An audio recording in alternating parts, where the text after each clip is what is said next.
Good morning, guys, or evening, depending on where you're watching this episode of The Detour. I'm your host, Dan Jones, as always, joined by four-time National Road Champion Johnny Trevorrow. Johnny, we've got a bit of a different episode today. How would you describe the show? Oh, I think we're talking to two real characters, an Aussie based in Belgium and a Belgian who looks after a few Aussies. And look, I think people are going to really enjoy the show. I think it's going to be something very special. Now, we're going to cross live to our man on the ground, Sandy Woolley. Sandy, can you hear us, mate? Dan. More importantly, can you hear me? We can, mate. We don't have to use sign language this morning. It's fantastic. Yeah. How's the ride shaping up today? Looking really good. We've got strong numbers. We're again on our usual course in countryside France. Nice flat course. So, yeah, it should be a nice ride as usual. And as always, for the next couple of weeks, we've paired up with Telstra Connected Cycling. This is the Tandem Series.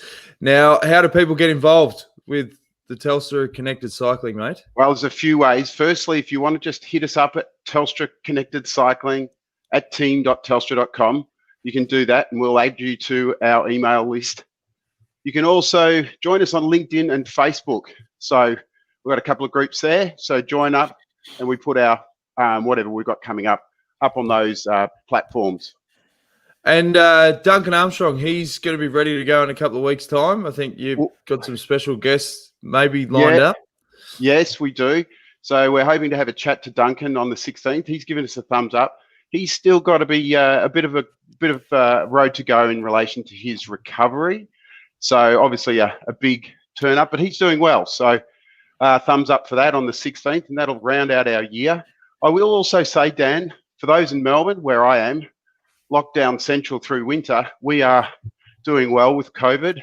So I am planning to, I have put up a poll on our Facebook page for those in Melbourne who would like to do an in real life back wheel on ride around Albert Park Lake. So, and if you can't get here, do your best.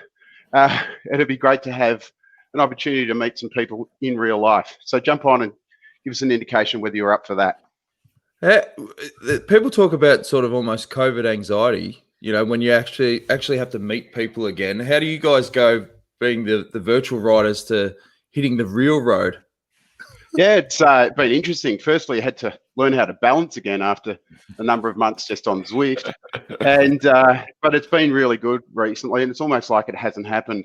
Very conscious of the fact that many people dialed in this morning in other parts of the world are probably going through a really rough time like we did in Melbourne. So thoughts to them, hang tough, you will get through it. Iffy? Yeah, look, I want to know a bit more about this Albert Park ride, mate. I'll have to come down and join you. So what date's that? Oh, good question. 18th of December, Friday morning, 18th of December. So, yeah, we'll come together and just bring as many friends as we can, as many of our past guests. I'll see if I can get Matt Keenan along. Maybe Matt's listening in this morning. We'd love to have him there. Oh, he loves it. All right, mate. Well, we'll check in with you throughout the ride and see how you're traveling. You're kicking off in, what, 6 minutes? 5 minutes. 5 minutes. Just over 5 minutes. So we'll have an easy rollout as usual. Encourage those who are listening and in the ride to stick with the beacon. We have the Cisco WebEx closest to the beacon prize as usual. So stay close to me. I'll take a photo along the way and send you out a pretty cool prize. Good stuff, mate. All right. Well, as we said, we'll check in again with you soon, Sandy. Cheers, guys. Thanks. Looking forward to it. Cheers, mate. Okay, Johnny. Well, you've got a script. Time to give us a really smooth intro, mate, for our next two guests. Well, that's easy to do, mate. I'll try not to cough as I normally do. But no, you don't need a cough for this one. Have that for Michelin. So we have Bernard Moerman, spent more than 2 decades as a talent manager, mentor and team director in the world of elite level cycling. As founder of the Cycling Centre, which I wish was around when I was a youngster in Belgium, and later general manager of Team 3M. Over the years, he's hosted close to 1,000 young riders in Belgium. He currently works as an executive coach, blogger and author. And Jamie Anderson who's an Aussie based over there, is Professor of Leadership at Antwerp Management School, a 4-time TED speaker and mentor to many former professional cyclists. James is also a competitive Masters, very competitive Masters cyclist, multiple UCI World Series event winner, and currently European champion for the individual time trial. Sounds impressive, doesn't it? It does. And they join us now. Fellas, welcome to the Detour. We'll start with you, Jamie. How was John's intro? Very, very polished. Well, John, as my wife always says, the secret to happiness in life is low expectations. So I think you now I think you blew that one out of the water. I mean, good intro. I mean, you did mention that I'm Australian, but I've been living away from Australia for almost half my life now.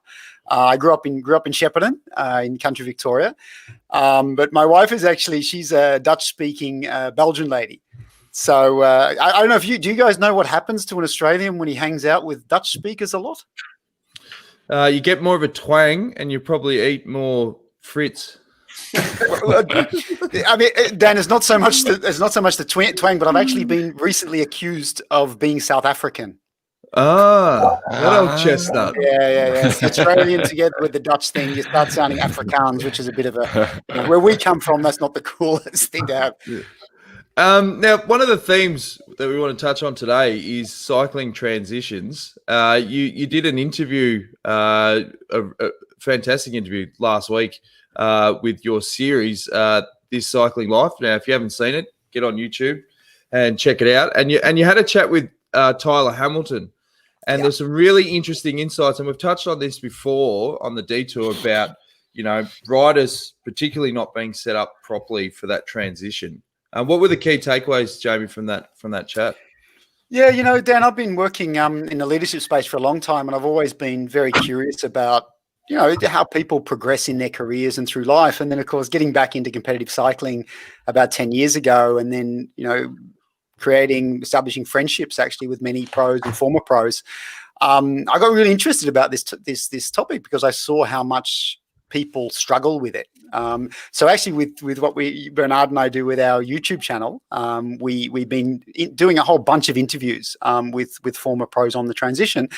And the reality is that many of them really do struggle. They're not set up for it. They're not prepared for it. So yeah, we've been exploring that as a theme. Yeah. And Bernard, you've spent over 20 years, mentoring and helping particularly young cyclists, if you said in the intro, with the cycling centre in Belgium. What were some of those key themes that you were trying to work on with these younger guys? Well, simply put, I asked why they wanted to come over and why they wanted to do what they want to do. And for a lot of guys that, they have an idea of becoming a professional cyclist, but that's not the real why. And I think you really need that to overcome all the difficulties and also to see this as a part of your life, not just the life. And I think that's part of the reason why transformation gets so hard later, when when you're only thinking about, hey, I want to be a professional. So I think that's the hardest thing to overcome. Why are you doing it? Yeah.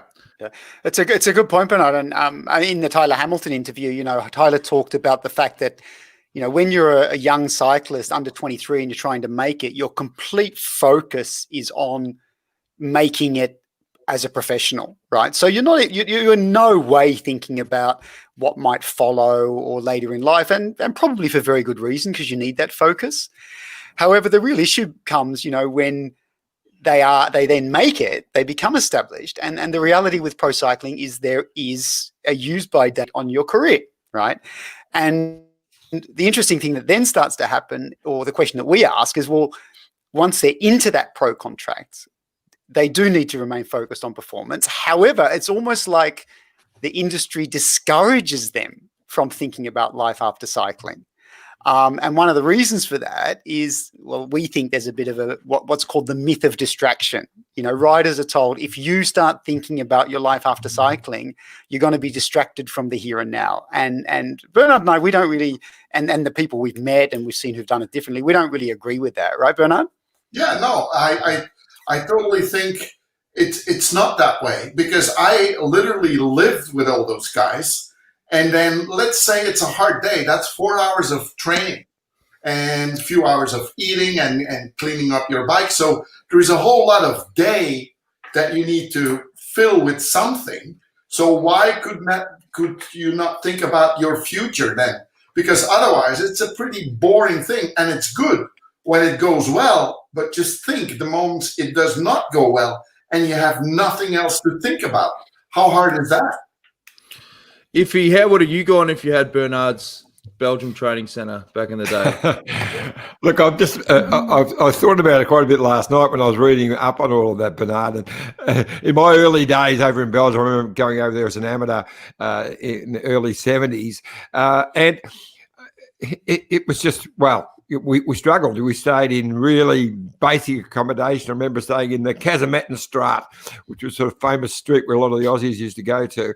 And the little apartments had no toilet, no showers, and they just got running water that year. Before that, you had to get the water from the well in the little court out front. Public toilets down the end, which everyone shared. And so very, very basic.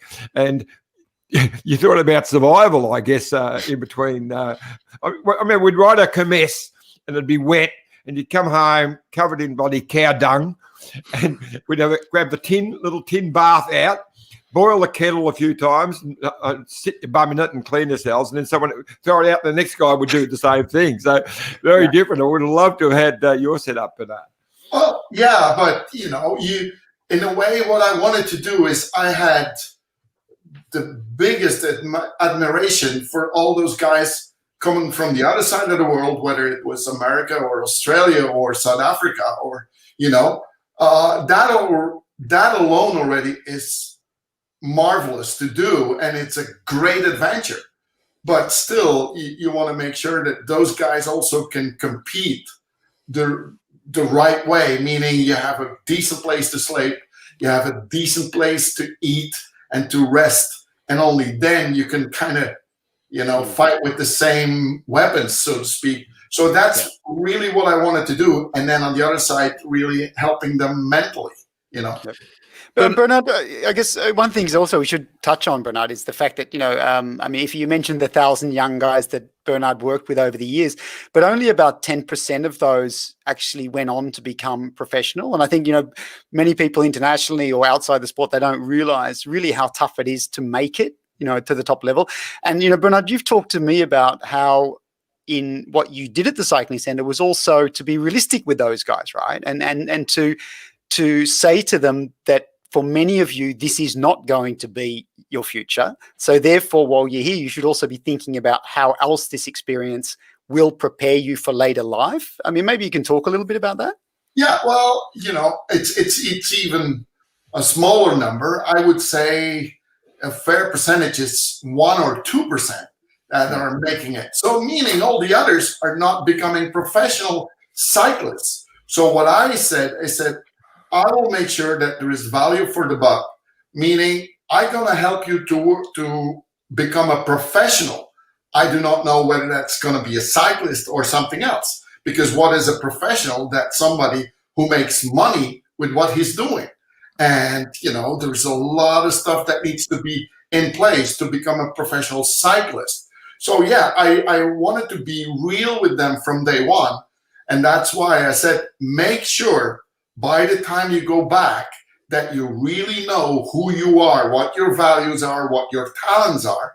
And that's where it mixed up a lot, because a lot of people don't think about the talents. They only think about skills. And there is a huge difference between those things. But I wanted those guys to know what was going on. And in the research I did for my TED Talk, Hero of Your Game, there I found that a lot of ex-cyclists that didn't make it made it in life, especially because those guys really started to think, what are my talents? What else can I do? And, a lot of cyclists that make it never thought about those things. So that's where the transition becomes hard. Jamie, do you think that what's happened in 2020, it's essentially made people uncomfortable and not take things for granted and realize, particularly professionally, hey, you could lose your job at any moment here. Do you think this will have a positive effect to get riders, particularly in that mindset of probably should think post-career, more so this year than ever? Well, it's interesting you say that because another amazing conversation I had just a few days ago was with Matt Heyman. Alan Davis and I were talking to Matt for TCL, and Matt actually early on in his career he had quite a serious accident, which could have ended his career. It was an accident, or it was a health scare that he had, and he said how that scare early on helped him to keep perspective and to keep sort of a bit of a thought ahead about options. So I think you're absolutely right, Dan. I think the reality this year is that many riders will be unexpectedly out of contract. And I think the opposite. I think it's not about them, a lot of them are in panic mode because actually suddenly a premature retirement or gap in their career is facing them and they just haven't thought about it. Another interesting aspect of this that we spoke about with Matt Heyman was this, it's like Matt said that, when like you said, when you're really, really young and you're going for your contract, you're not thinking about anything else in life. You just want to be a pro cyclist. Then you become a pro cyclist, and it's almost like the business of cycling wants 110% out of you. So if you're seen to be, having an interest as an entrepreneur or studying or developing other interests, sometimes, some riders would say that the DS or the team management, they think you're not really committed. So for me, that's a bit weird, a bit unusual as well, because that's not how it works in many other industries and sectors where companies want to develop multifaceted talent. And then the next thing that Matt Heyman said was that particularly if you're a rider a bit later in your career, you feel very conscious of even talking about life after your career because there are other guys there who could be wanting to step into your contract or step into your shoes in the team. So it's almost like something that's not spoken about. So I think this year is going to be a huge shock for people. One, because they haven't thought about it. Secondly, maybe they've been discouraged from thinking about it. And thirdly, because they've been afraid to talk about it, even if that reality is facing them. Bernard, you were talking earlier about, success. I mean, what does that look like, do you think, for a young cyclist? Well, for a young cyclist, I think the very first step in success is getting a pro contract. And, for a lot of guys, that's the thing. That's already a first hurdle because, let's face it, getting that contract is not the end, but it's the start. So that's where a lot of guys make a mistake already.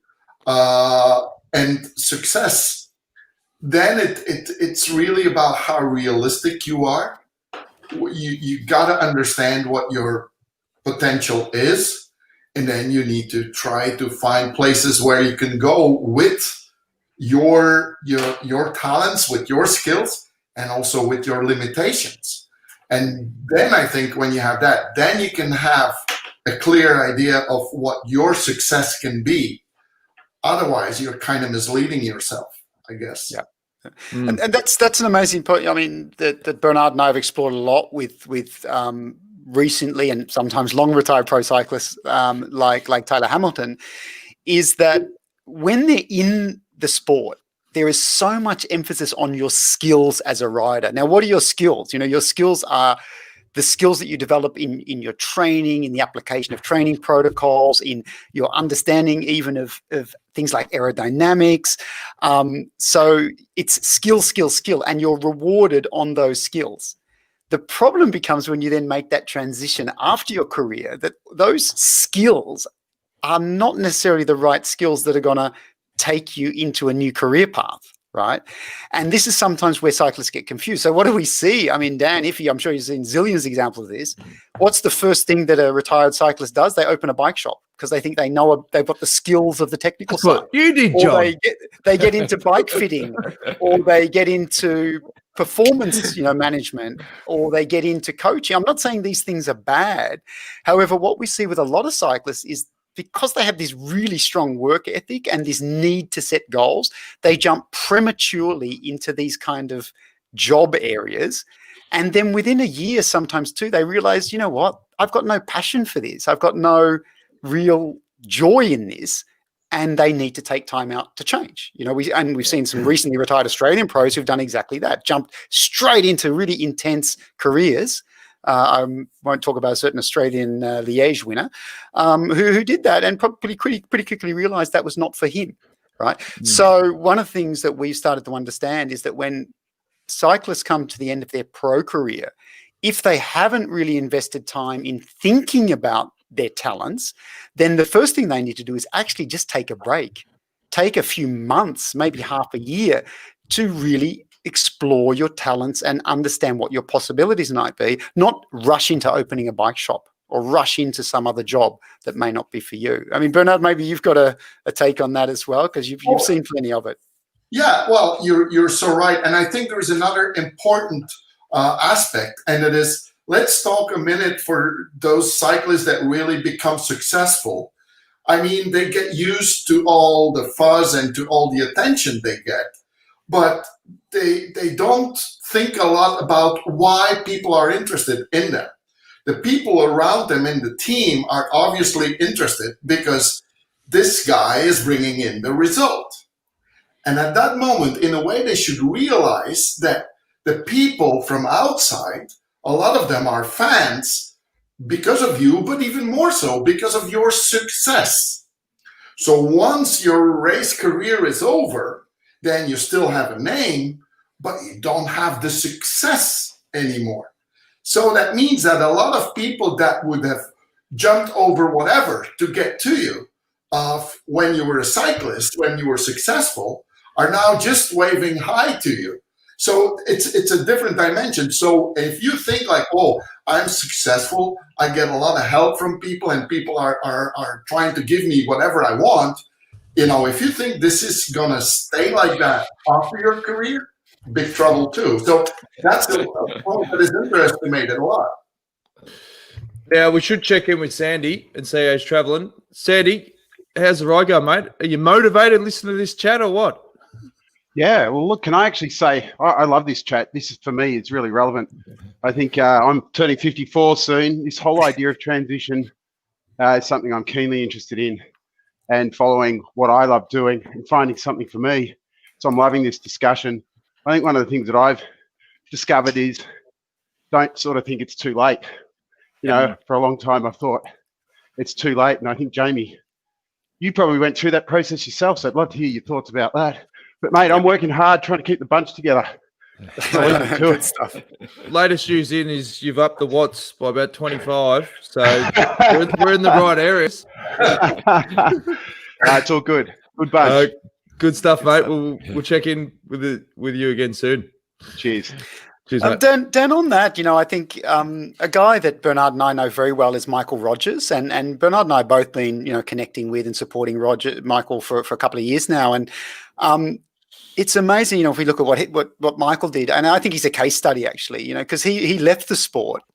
And what we've seen is, the last couple of years, he was with NTT as a performance director, right? Now that was really following his skills. Michael Rogers as the time trialist, the expert on training techniques, aerodynamics, technology, he went into that. But although Michael loved the team and what it stood for and everything, he wasn't really fulfilled because what we started to understand was that role wasn't really tapping into his true talents. And in spending many hours talking with Michael and exploring possibilities, what we really understood about Michael was that this guy at his heart is a curious person. He's obsessed with learning, right? Just learning, absorbing. And the other thing is, since he was like 13 years old, Michael Rogers has been a technology nerd, right? He loves computers. He loves the way that AI is evolving and virtual cycling, all that stuff. So what we started to understand that this guy actually is a visionary, and the other thing about him, at the end of his road career, he was a road captain. Why? Because he's got amazing leadership capabilities. So if you see what you had Michael on the show just a few weeks ago, and what's amazing to see is he took the time to really understand his talents and then to say, you know what, this would be my dream role, right? Where I could bring all these talents together.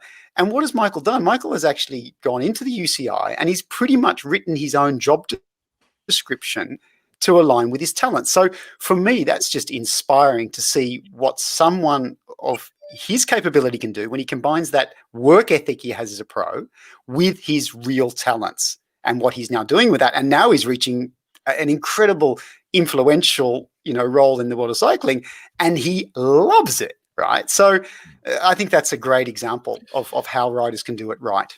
Hey, Iffy, we've spoken to a lot of successful Aussies on the world stage in cycling, your Alan Pipers, Matt Whites, Luke Roberts. What do you reckon it is, John, that it is given Aussies that sort of edge on the world scene? Look, I think it's partly because it's such an effort to go from Australia to Europe and base yourself over there. It's a commitment thing, whereas a lot of, say, Poms who come over, they can just duck home, but it's a commitment, and these guys are committed to it, and I think that comes through. But one of the real interesting things that's come out of listening to the conversation with you guys, for me, is the teams really should look into this situation of helping riders, but that's not going to happen. They're flat out running the team, getting the money, and they're all about performance.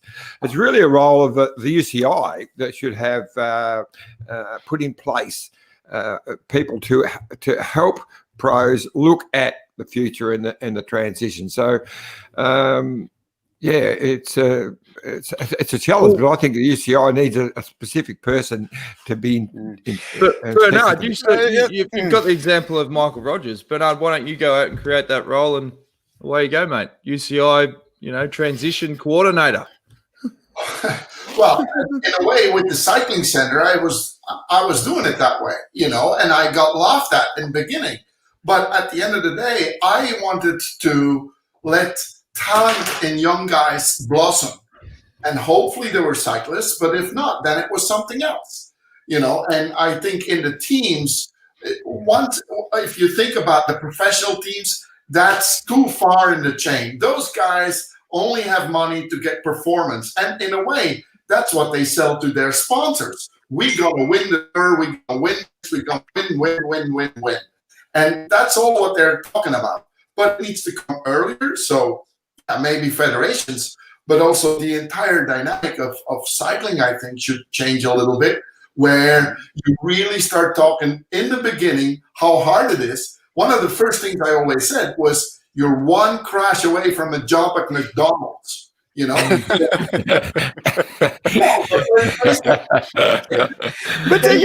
it's interesting that then John, I'm not sure it's the job of the UCI. I don't know, but Bernard and I we're actually at the moment as we speak, we're actually developing some webinars actually to offer for the people you mentioned earlier, right? People who are suddenly finding themselves in a contract and they're going to feel at a loose end. Bernard and I, we mentor people individually. But actually, the demand for this right now is massive. So we're actually got some stuff in the pipeline where we're going to actually be offering to teams and to riders some of this kind of stuff, specifically on this topic, probably before Christmas. But I think actually, if we look at the parallel here, I think the teams are missing a beat, because if you think about the top tier, say, consulting firms, the McKinseys, the PwCs, the Accentures, why do top talent go to those companies?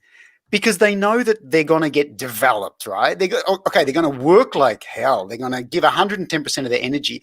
But what they understand is those organizations are going to develop their expertise, they're going to develop their knowledge, and they're going to give them a network for later on in their careers. So I think actually the pro teams are missing a beat, because if they really want to attract the best talent, the most motivated, the most intelligent, the most, committed, then offer them a little bit more than a pay packet. Look at what Green Edge has done with culture, right? That's amazing. You can attract people with the right environment, but why not also attract people with the promise that you're not just going to develop them as riders, you're going to develop them as human beings to launch them into their later lives. And I think that could be, an added value that would draw talent to these teams. Well, it's funny you mentioned culture. Are you seeing a big shift, particularly in 2020? We talk about, riders becoming more comfortable with vulnerabilities. We're seeing a lot more emotion in interviews, and there seems to be a lot more emphasis on personality. And, what do you bring, not just as a rider and stats you get on pro cycling stats? It's got to be more the complete package. Are you finding that, Bernard, not just in cycling, but in business? Well, in everything, yeah. Like in businesses, how you are as a person, working in a team, whether it is a cycling team or a soccer team or a company, your value as a person in the entire organization is now more looked at than before. And in cycling, I think this is going on already a few years. Just think about Quickstep. It's a wolf pack, so it's a group of guys, and they have a lot of potential winners. But once they have one of their guys up the road, the other ones make sure that, it can stay that way. So the team mentality is much more important than it used to be. And I think that's rightfully so, but it should be more installed, more educated than it is right now. But then this goes back to your question about why do so many Aussies make it? I think it's really remarkable. If we look today in the world of cycling, we just spoke about Michael Rogers, but Alan Piper, you've had Sutherland, the Flanders Classics manager on the show. It's really remarkable how many Aussies we see actually making it into very influential roles in the world of pro cycling today. And, Bernard and I have talked a lot about this and why this is the case, and he'll share his view on it. But I think one of those things is that many of the Aussies have been through the ringer, right, to come to Europe to make that massive sacrifice. So they understand vulnerability because they've been through trials in life, right? And that then brings them a certain, I think, empathy and ability to connect with riders and to connect with people, bring people together in a team that many others don't have. I mean, Bernard, I'm sure you've got to take on that because you had the chance to compare the young Americans and the Brits and the Canadians and the Australians that were coming over. What was different about the Australians for you? For me, the difference, the similarity is the adventure.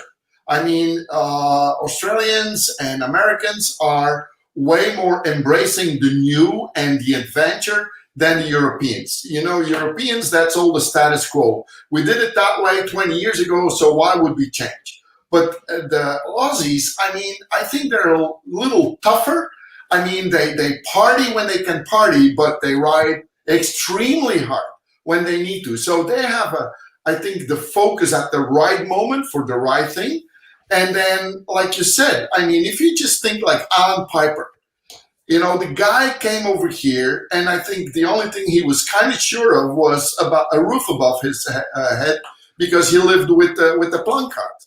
But when you read his book and when you talk to him, the guy at some moments in the week, he had to steal vegetables from the fields to eat. Just think, having that experience, how humble it makes you and how much it gives you a base to understand everybody else, because this guy was literally rock bottom. So there was no deeper place. He was there. So he can understand everything above it. And then when those guys have a clear mind and they know where they want to go, then you shouldn't be surprised that they have big places, important places, or even being like the director of a Tour de France winner. And like Michael Rogers, those guys came and did the same things. Matt Heyman, being at Rabobank, at the beginning, they laughed with him, because he was an Aussie, didn't understand it, this and that. So those guys become very humble. They have the determination, but because of those combinations, they really start to study every detail. And that's what makes them so strong later. Because they have done it all. You can't tell those guys anything. They've lived it. Did you ever have to steal veggies, mate? Well, we won't go down that path. But look, I'm not the very good example of it because I only ever went over for a few months each time, and I never stayed right through the year like a lot of the Aussies, who are the guys you're talking about, who are the real stars from back in those days. But interestingly, Bernard, when you look at the 1,000 people that you've had, approximately through your cycling centre, I doubt whether you ever really get that surprise in that I think you're pretty early on when you see a cyclist, you'll know whether he has got that special little extra that's going to get him to be a professional. As you said, you've developed them in lots of ways, but I think you'd be rarely surprised that where someone actually changes. You know, very early you would know that you haven't got the talents that are required. Well, Hey, Bernard, hey, Bernard, 1 second, mate. You asked me to remind you to breathe and speak slowly because Bernard gets really passionate and then his voice like goes way up. You know? Bernard, Take Bernard, a deep breath, Bernard. be yourself, Bernard. This is what I'm learning from this. Just be yourself, make yourself. Go for it, mate. I love it that Jamie is taking care of me, huh? Yeah. But the thing is, what you can see early on is whether the guy is a winner, yes or no. And then later you will find out whether he can become a cyclist. Because let's face it, I do not believe in luck. I think this comes with, being prepared for the right opportunity. But I believe that you can have bad luck. So it's not because you see a guy after a month that you can say, he's going to make it. You can say, this guy is going to make a living and a life, not necessarily he's going to become a cyclist. Because as you said before, coming over from Australia to Europe, I mean, now it's already easier because there is email and there's everything, so we can be in virtual communication. But when I started, it was pigeon work, because you wrote letters and then you waited for weeks and then they answered and then weeks later, so a month later, you got something. So those guys went through complete different stories, so to speak, just only to survive that, and that's where you can see this guy can hold his shit together. This guy is going to make his life worthwhile. And those guys are making it because the biggest research I do is about guys that didn't make it. And let's face it, I think over those 1,000, about 30 made it as a professional, meaning all the others didn't. But if I see how many guys made a terrific life, are happy, have a great family, had a great professional career, for most of those guys, I am not surprised. I could see that after a few weeks. I could see they wouldn't become a cyclist, but I could see they would make it in life. Hey guys, just a quick point too. When Bernard says guys, and when we say guys, we're being inclusive here, right? Because also one thing Bernard and I have done with TCL is we've interviewed also a lot of former professional female cyclists. People like Katie Bates, who I'm sure you know, guys, and she's amazing, right? We had this same conversation with her, but actually when you talk to the women, they do it often even tougher than the guys because the road to success for them is even rockier than for the guys because it's not often as smooth a path or an easier path. So, when we're using the term guys, don't think we're just talking about the men in the sport. We're absolutely also seeing the same sort of phenomenon with women. And look at what Katie's gone on to do post her career, inspiring other women, setting up a whole platform to bring female participation in the sport up to a new level. And that's a wonderful example of someone who's tapping into her talents, not just falling back to her skills that she acquired as a cyclist. Now, I went down I went down a bit of a motivational video rabbit hole last night, and I come across a video from Kobe Bryant, and I reckon this is a similar trait because, the documentary, The Last Dance, everyone couldn't get over because we got to tap into the mindset of a guy like Michael Jordan. And what Kobe talked about is he had this thing called Goat Mountain, and he went and spoke to 6 of the best NBA players just to pick their brain. And this was when he first entered the NBA. And then he struck up this relationship with Michael Jordan, who he talks about being his older brother. But he said, I wanted to know what the mindset was of these champions. Yeah. What are the similarities or the success leaves clues for these top guys in cycling and in business? I'll start with you, Bernard, that you found that there are some sort of trends that these guys are leaving behind that can reach those heights. So you want to know the specifics that we see with both the cyclists and leaders in business? I think people that achieve, high achievers, what are some of the common traits that these guys are leaving behind? You could talk to the little Zach and I had last week. We talked about the self acronym. We talked about self-belief. We talk about enjoyment. Yes. We talk about the language of a winner, and we talked about fortitude. And I think those 4 things capture the essence of the winner's mindset, right? Yeah, you're so right. And most of them, well, all of them, their biggest competitor is themselves. You know, those guys are never pleased. They always want to go better. And like Jamie said, enjoyment. I mean, even if it's a tough day in the rain, in the Belgian shit weather, you still need to find some enjoyment in it. And that's what it's all about, because there is, you know, you can't do something like this if you're not enjoying everything. Not everything as much, but you need to, that enjoyment part is huge. But again, you can only do that when you really know who you are, what your talents are, and why you are doing it. Then you can enjoy it. On the flip side, Jamie, we were talking off air yesterday about the no arsehole rule. Yeah. Do you want to elaborate a little bit on that? Yeah, I guess. And we've spoken to a lot of former pros about, you know, what were the teams they were in that had an amazing chemistry, an amazing dynamic. And, you know, for me as a leadership professor, one of the fundamentals that I'm interested in is what makes a high performing team, right? Whether it's in business, sport, life. And one of the things that you know the research has shown is that if you have an arsehole in a team, right? Now, what is an arsehole? Someone who's arrogant, sarcastic, a put-down person, you know, who has a huge ego, who doesn't want to collaborate. They want to keep their knowledge and information to themselves. Well, that becomes kind of contagious, right? It spreads. So, you know, one of the things that we start to understand, and I think your interview with Dave Brailsford was brilliant on this, a couple of things. Number one is what Dave Brailsford started to understand is what Bernard just alluded to, right?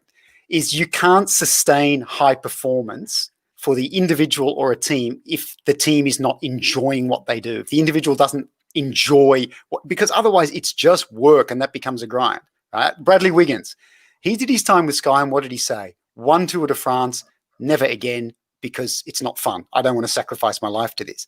And you know, we saw in Dave Brailsford's interview with you guys that he's reassessing that they need to bring enjoyment in.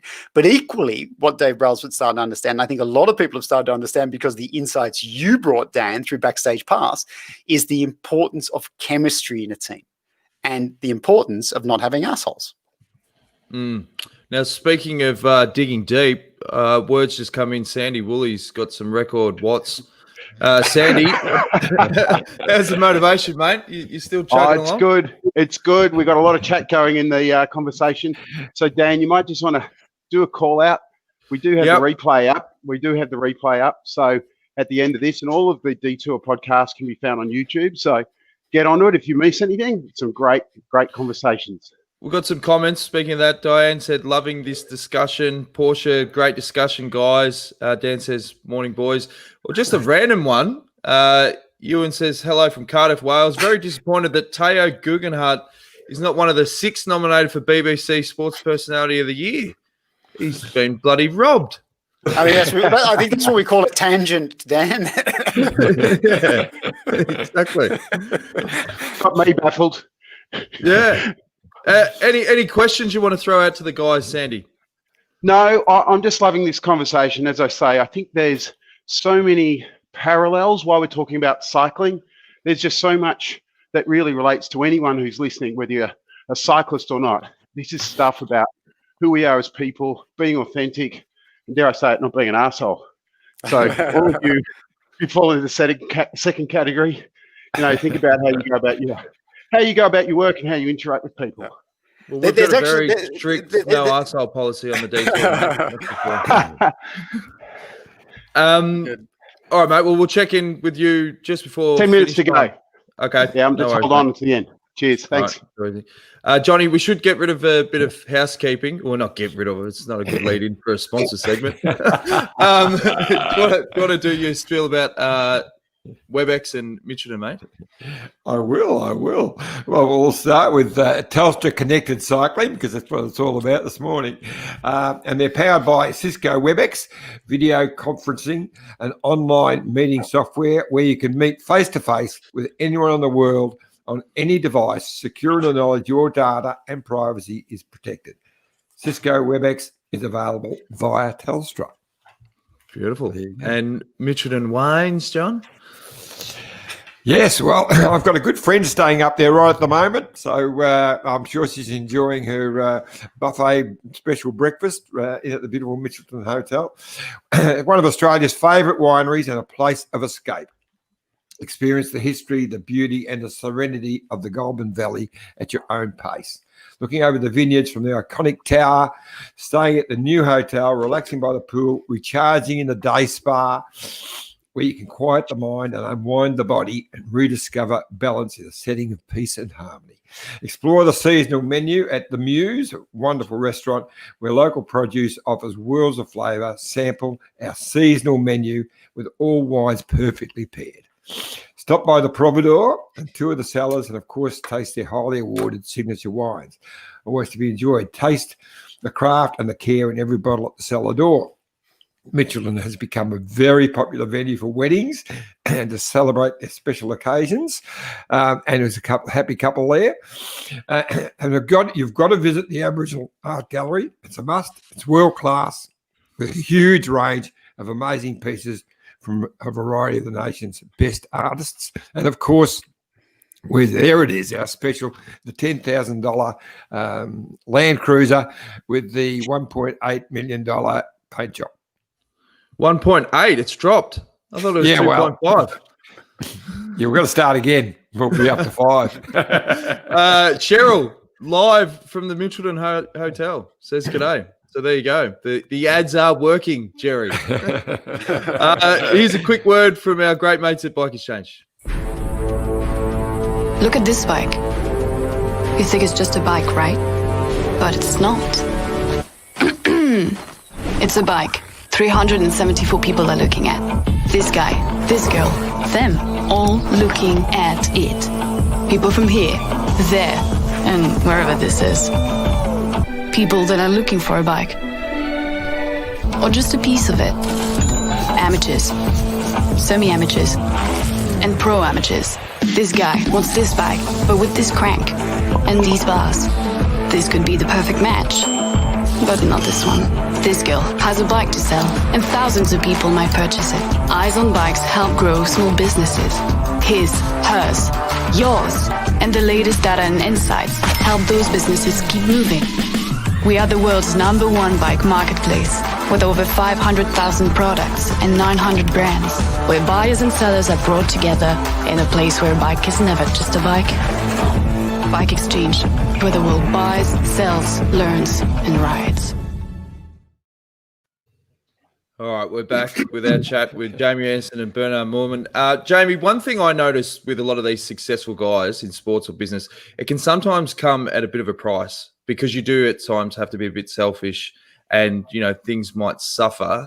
Do you find that it is hard also if you do have that drive to find that balance? Look, Dan, I think that's a question. And I had, again, another amazing conversation the other day with Svein Tuft. What a character. I mean, just an incredible person. And one of the things that Svein was talking about was just how we measure success. You know, I mean, what is it? Is it status? Is it money?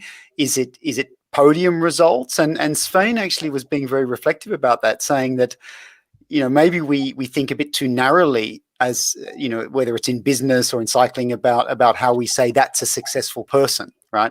And I think that's something that all of us need to really reflect upon. And I think I go to Sandy's question because, you know, Sandy was saying that, you know, he's heading into his 50s and he's obviously thinking about what now is meaningful for him. And probably a lot of people on this call are starting to realize that success is about now much more than how much you earn and what, you know, what title you have on your business card.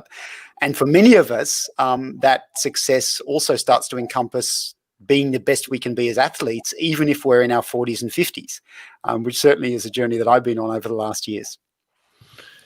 And what about you, Bernard? What's particularly happened in the last couple of years to sort of change your perspective a bit in terms of where you want to take your path moving forward? Well, my life changer was 2015. When I started to realize that what I was doing at that moment was not what I really wanted to do anymore. I mean, I had worked with 1,000 guys, but managing a professional team was not really what I wanted to do. And then I think it takes a certain guts or something needs to happen to walk away from it. And in the beginning, I need to say, the first months, I didn't know what I wanted to do. So I did research and I started looking at what I wanted to do. And I gotta be honest, I was very lucky that the moment I really said, what am I gonna do? I got a message from one of my former cyclists in the program that didn't become a cyclist, but went back to America, and he became an orthopedic surgeon and did heroic things in Afghanistan. And that made me start to think, because he called me a hero at that moment. I'm like, wait a second, hero, what, you did it. But then I started to realize that I helped those guys really find their talents and what they really wanted to do. And that's my calling, I guess, because this is now what I do day in, day out. And I love every second. And as Jamie said, it's obviously you need money to buy bread. But I mean, your success is not measured on just money. You wouldn't believe how much it gives me that I see so many guys finding their way, doing things with their talent, and being happy. Because those guys all make money. They're even big success, but they couldn't fill it in years ago. But it grows. And if you look at Jamie now, I mean, let's face it, when you are a professor at renowned schools, as he was, you know, a lot of people would say, what? Is he quitting those jobs? How crazy is he? But look at him now, and 10 years into it, I mean, the guy wins pretty much anything he goes to. He was a European Master TT champion. I mean, as an Aussie, coming over here and winning that. Last week, he was on the podium with a former world champion, Balam. He won that race, one of the most prestigious virtual races. You know, he was road race medalist at the World Masters Games, won multiple races in the Grand Fondos. And look at the happiness you get from him now. So success, isn't that closer to real success than just making money or having a title of something? Talking of money, how much do you have to pay Bernard for that spill, Jamie? I love it.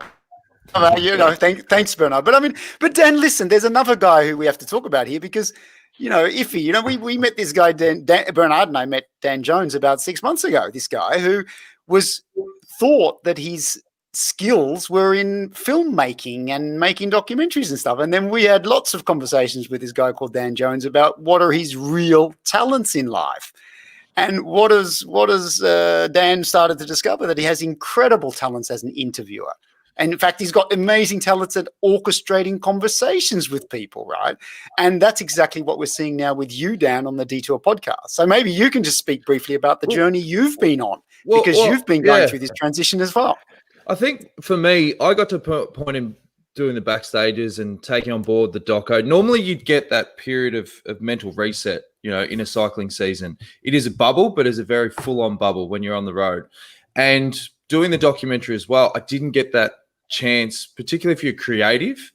You need that break. And I got to the point where I was pretty burnt out, you know, starting a family. And I realized that, you know, the time's right to sort of step away. But it's not until you step away when you actually realize what you miss. And it's not so much the sport that I missed, it's the people and the connection. Yeah. And in 2020, the demand for connection is higher than ever, you know, and we get so many messages from people, not just with this podcast, I'm sure you get it with TCL and that as well. People love sharing stories. They love connection. They love vulnerability. Then that's your talent, man. And I think that's, again, what we're talking about here, that for many of us, you know, even in our 40s, 50s, whatever it might be, maybe we've just been focused too much on our skills, you know, whether that's as a, I don't know, accountant, a lawyer or whatever. But is that really our talent, and is it our passion? And I think that's a different story. The other thing, of course, is this, that, you know, the crazy thing that sometimes happens is that when you make the time and you channel the energy into pursuing your your real passion, which for me was cycling, right? So I came full circle. I raced as a junior in Australia, national level up until my late teens, but because of my family situation, some other stuff, I never had the chance to do that. But guess what? That fire never went out of my belly. And, I had a 20-year hiatus from cycling, from competition.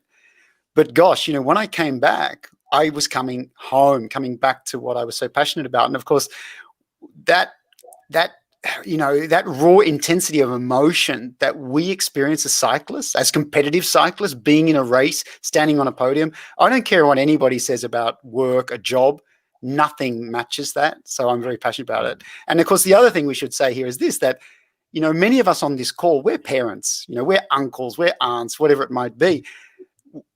Our children are watching us, right? So are our children watching us live our lives or living other people's lives, in the good job with a high salary, but actually in a path that we're not really inspired or passionate about? And that's one of the things that I'm incredibly proud of as a dad, that, I see my kids see what I do in my life now in terms of doing what I do in races and training hard and having that focus, but also seeing how that's now overlapping in my career and my professional life with This Cycling Life as a YouTube channel, working with amazing guys like Bernard, Michael Rogers, Alan Davis. So yeah, that's, we only have one life, live your life. And if your passion is cycling, then go for it. Johnny? I was going to say, yeah, look, it's wonderful listening to all of that, but it's pretty simple. As you touched on, Bernard, I think the real measure of success is happiness. Yeah. Because if you're happy, it's worked. Forget about everything else. If you can, and that, for me, I've been very lucky. I haven't got $1 million or anywhere near that, but I'm always happy, and I've enjoyed my life very much. And so I've managed to stay involved in a sport that I love, and it's been, my beacon, I suppose. But I wake up every morning with a smile on my face. And hey, John, my wife gave me a beautiful birthday card this year, and on the birthday card it said, "Money can't buy you happiness, but it can buy you a bike, and that's pretty close." Check in there with Sandy. As the man who looks happy. Have you finished it right, Sandy? Yeah, we have. And, I just love this conversation today. For me and all of the people who created Telstra Connected Cycling, we are a bunch of passionate people. This has got nothing to do with our day jobs, but I suppose it comes from a culture that Telstra actually has about being better together, looking after each other, and encouraging creation. And that's what we've done. And, it's just awesome. I think it's been really rewarding this whole year of doing the COVID series and this Wednesday spin. So we just love the fact that so many people love it and join us and make it what it is. So we are about people bringing purpose to technology. So this is no better example of that than what we're doing this morning. So again, thank you, Jamie and Bernard, for great insights that I'm sure so many who listen in and who will listen into the replay will just love it. So thanks again. Great chat. Good Thank stuff, you, Sandy. Yeah, good, mate. And how are the legs, mate, before we let you go? Oh, the legs are good. It's the lungs. The lungs. My lungs. I had a heart stress test last week. Took the doctor a little while to find that I had a heart. So there you go. Good stuff, mate. We'll check in with you again next week. But no, you should be commended as well, mate, because you've obviously followed a passion, which is cycling and connected people as well. So it's been a really important thing, particularly in 2020. Yeah, no worries. Thank you. Good on you, mate. One other thing I wanted to talk to you about quickly is, do you think that the biggest hurdle, Jamie, that people have is breaking through that wall of uncertainty? Like if you do make a change, like that uncertainty in your head going, but what if it doesn't work? I'm taking what is a perceived risk. Yeah, Dan, look, I was shitting myself, man. When I stepped away from a professorship at a top tier business school, in 2000 and when was it? 2010. It's been almost 10 years now. I mean, I was terrified, right? But I just didn't feel a passion and energy for what I was doing anymore. So the thing that I did actually was take time out, and a big part of that was actually taking time out on my bike. And the fear that you have, it's very interesting when you make this shift or you try this new path, is you're terrified, right? You're terrified that, if I step away from my career or the grind for 3 months or 6 months, that all my skills are going to perish. People are going to forget about me. There'll be no going back. No, that's not how it works. We have to have a bit more self-confidence and self-belief that if we've already done well in our careers, then taking some time out, a few months, half a year, even a year, to reflect on what we want to come next, it's not as terrifying as we think. The other thing, is it's the financial stuff, right? We think, I'm not going to make money, but hang on a second. If you've been working already 30 years in your career, just get into a reality check there, right? Because even if you take a year out, like I did initially, you still have another, whether you're 40 years old like I was or 50 years old, you still have another 10, 15 years ahead of you. Bernard Moerman, the guy on this call, right, he's 62 years old. In the last 2 years, Bernard has become a TED speaker, a vlogger, an author. I mean, he has started this new chapter in his life in his early 60s. So it's never too late to follow your passion, to discover your talents. And if that involves getting back on a bike and setting a goal to race the UCI World Championship Gran Fondo, do it, okay? Because the worst thing that's going to happen to you is getting to the end of your life and saying, I wish I had. And that's a tragedy. That's a tragedy. I've got to jump in because I'm 71, so I'm older than all of you. It's just beginning, John. Life is just beginning. I don't know what a vlog is. So, Bernard, what is a vlogger? Well, till 5 months ago, I didn't know either. It was Jamie telling me you should make vlogs. And I said, vlogs? So he said, well, that's a blog in video. And I said, what's a blog? So, then you get an article and you make a video. Then you need to know that in my entire life, I did not take 200 pictures. He's amazing, this guy. Any of those things. I mean, a phone, this is an iPhone, but for me, this is to call somebody, So hey, Bernard, but please, everybody. First thing, of course, is that we would love to connect to everybody watching this show. Bernard and I are both on LinkedIn. We have our This Cycling Life YouTube channel. If you want to see Bernard's amazing vlogs, connect with Bernard on LinkedIn and you'll see those. But yeah, I think it's a case in point here about never being too late, to start the next chapter. And Dan, we come back to your story, man. You have done, what you and Ify are doing with this show is so innovative. It's so groundbreaking. And it's only happening because, Dan, you had the courage to say, I'm going to create that next path for myself. And then you started exploring it and getting into it and bouncing ideas off, me and Ify and Bernard. And so, I think this show is an example of what is possible. It goes back even further. I mean, none of this would have come about if it wasn't for John, because that's how the detour started. I was a 23-year-old film school, and my experience was wedding videos. I didn't know what I was doing, and John backed me, took me to the Tour de France. We got caught out. Within 2 or 3 days, they worked out that we didn't know what we were doing. But that's how it all started, and it is this journey that you go on. But I think at the end of the day, if your core principles are right, you're a good person, you connect with people well, but you've got that respect, people will back you and doors will open up and, you will have these connections. So, Dan, the important thing, we joked about the no asshole rule, right? Well, what's the opposite of the no asshole rule? It's surrounding yourself with awesome, motivated people who also love cycling, right? Okay. And when you do that, amazing things happen. If you look at the collaboration that you, me, Bernard, Michael Rogers, Alan Davis, Ify, we're having right now, it's like a multiplier effect, right? So it's also this, one of the other pieces of advice I give about anyone thinking about starting on a new path in life is that you don't know where you're going to end up, right? All that I knew was that I had this incredible passion for my sport as a competitor, but also what I started to realize I had a much deeper passion for it, the whole bubble of cycling, right? So I said, I just want to head towards that.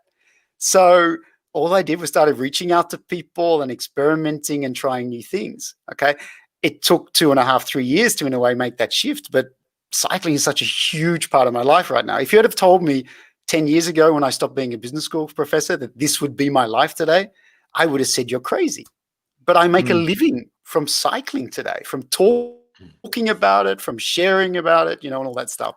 So, if the next chapter of your life hasn't been written yet, make sure that you write it, not your boss, not the corporation. You write it, but you have to start writing to go. And, that's why Bernard is such an inspiration to me, because, he's an example that it's never too late for anybody. Oh. I'm going to start vlogging. I better start vlogging. You do it, John. Bernard has some videos on how to vlog. He's even produced some of those. I'll go back. I would say you can sum it together with, it's about energy. And we all have energy. And the more happiness you have, the more you're ready to really release your energy. And that's what makes companies go forward. That's what families make grow, energy. And energy comes when there is happiness. And it's from far to see. So people want to be around people with energy. So that's what it's all about. And like you, Dan, what we saw coming in the last months, this is you just putting the energy that's in you in the right channel towards, happiness for others. And to me, that's the easy formula. The only thing you need is the guts to really go over the resistance, like, oh, can I leave what I was doing? Now, we've had a few comments, all same theme. Jenny says, guys, thanks so much for amazing chat. Tracy says, thanks, guys. These rides and chats have set me up for the day. We've got another one from Kiwi Cats. Listening in New Zealand, thanks, guys. Very inspirational. Now, as we wrap this up, fellas, we've talked about on the show the theme of, 2020 has been a really difficult year for so many people across the world. What are the final bits of advice you've got for people? We'll start with you, Bernard, to get them through what has been a tough period, but how to start climbing that mountain again. Well, what I say to everybody, go find your values, your talents on the way, discover your passions, and do something with impact, because sure, that is going to bring happiness and at least a solution to get through those periods. And Jamie? Yeah, look, Dan, I would say, the 3 Fs, right? Fun, fear, and focus. Fun, just have a purpose, be passionate about what you do. Follow your dreams, right? And surround yourself with great people. Ride your bike, do what gives you joy. That's the fun bit. You have to do that during the pandemic or you go nuts, right? You got to have some joy in your life. The second thing is fear, right? Too many of us, we see a big challenge, a big goal, those jerseys on the wall didn't happen because I thought it's impossible. They came because I set a bold goal for myself, a terrifying goal, and then I went for it. So, run towards fear. Don't run away from it, okay? And then the last thing is, once you're loving what you do, once you've actually built the courage to confront your fears, the focus just comes naturally. The what you need to be doing comes naturally. So that's my advice, Dan. Iffy, anything to leave? Well, I'll tell you what I'm getting out of this whole hour is motivation. So I'm starting again in the whole stack of vlogging for a start. Look, it's wonderful. We touched on some of the things, and Bernard, you've helped. A lot of people come through the cycling, but you always got to remember there are those special people. One lovely case analysis I love is Simon Gerrans. Gerro did it the hard way. He went over there as an amateur and very small teams, gradually developed, become a professional, but reached his peak at well into his 30s. We're talking about all these youngsters that are popping up now and winning Tours de France at 21. But Gerro showed that there's another side, and you can reach your peak at mid-30s. He was world number one well into his 30s. So I think Simon Clark's a similar one right now, reaching a peak well later in life. Listen, John. Look at Biden, mate. He's reaching his peak in his 70s. So there's still hope for you, mate. That is becoming a bit of an issue in society. Do you think that is an issue that people focus too much on age? either Yeah, of course young or old. it is. Bernard, you can talk to this, man. 'Cause Yeah, you're amazing. I get that every day now. Like vlogs, why at your age? Why would you do that? I mean, and I don't know how it is in Australia, but over here, when you're about 60, you're supposed to just retire, and in the summer go to Spain, sit in the sun. You know, everything that I have experienced in my life, I want to share with other people, and they can do with it whatever they want. But at least then I feel that I have done what I needed to do by sharing it. You know, and I hope that I can do that another 20 years. And by the way, we live now in an age where people will have to change jobs multiple times and will have to work longer. But I don't care because I enjoy working. And that's what it's all about. Obviously, if you do something you don't like doing, then 10 minutes is too long.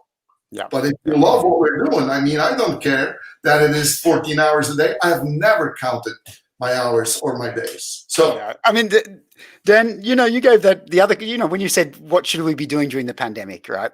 To stay positive. Look, the first thing that we all should do, and this is a rule for me in life and in my family, Bernard, I think adheres this philosophy.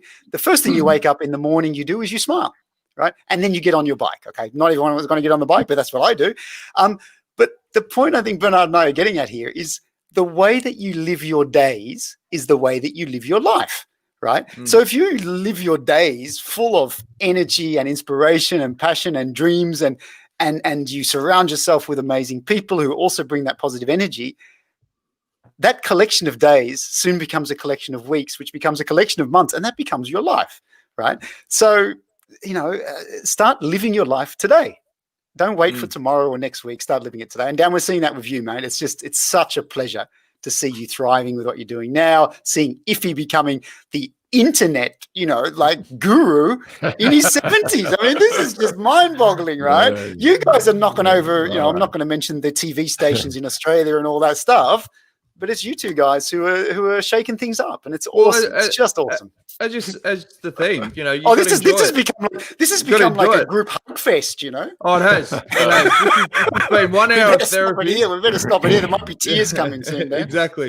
But no, guys, can't thank you enough for coming on the show. I know, you know, everyone is going to get something out of the discussion, and it just gives you such a good perspective moving forward, you know. And it is all about positivity and, you know, focusing on the things that, you know, make you happy.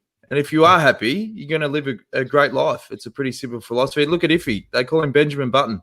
You know, he wakes up with a smile every day. So you really do feel it. Look, Dan, you know, the last quote of today for me will be this, you know, and I say this to all my corporate pals out there who have their nice, you know, company cars and stuff. The simple philosophy is this: 4 wheels move the body, 2 wheels move the soul. And that's what we're all about, man. And that's what all these Telstra Connected Cycling people are about, right? Getting cycling to work because they want to move their soul, and that's great. Fantastic. So, thanks a lot. I don't want to wreck it now. I think we're going to have to leave on a high. But thanks again for joining us. If you want to be in touch with the guys, you can get them on LinkedIn. You can check out This Cycling Life on YouTube, Bernard's channel as well. Some fantastic vlogs, as we've learned what they are. But yeah, we'll be back again next week at 10 to 7 Australian Eastern Standard Time on Wednesday. I think we're going to have Simon Clark, Iffy, at this stage. Yep. So that'll be a fascinating chat. So stay tuned to that. Thanks again, guys, and we'll see you again on another episode of The Detour. It's been